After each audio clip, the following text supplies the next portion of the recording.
ہوں آپ کا میزبان محمد خضر امین۔ الحسن میڈیا لایا آپ کے لیے آن لائن سلسلہ فہم دین، جس میں آپ دیکھیں گے ہر جمعے کی شام اپنے سوالات کے جوابات۔ آج ہمیں کچھ سوالات موصول ہوئے ہیں، ان کے جوابات مفتی صاحب سے جانتے ہیں۔ آج کے ہمارے مہمان ہیں مفتی محمد زعفران ہزاروی صاحب۔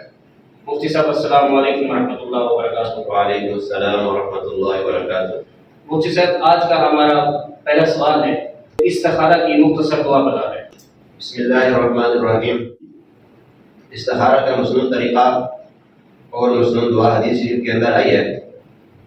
اگر کسی آدمی کے پاس استخارہ کرنے کا وقت نہیں ہے، ایمرجنسی اور جلدی اس نے کوئی فیصلہ کرنا ہے، تو اللہ کے نبی صلی اللہ علیہ وسلم نے ایک دعا تلقین فرمائی ہے کہ وہ دعا پڑھ کر آدمی اس کام کے کرنے یا نہ کرنے کا فیصلہ کر لے۔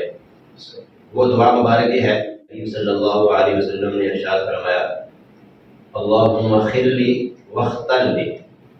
یہ دعا پڑھ کے آدمی اپنا کام شروع کر دے۔ اس کے علاوہ ایک اور دعا بھی آتی ہے حدیث شریف کے اندر، اللہم اہدنی وسددنی۔ اور دعا کا بھی حدیث میں ذکر آتا ہے اللہم الہمنی رشدی واعذنی من شر نفسی۔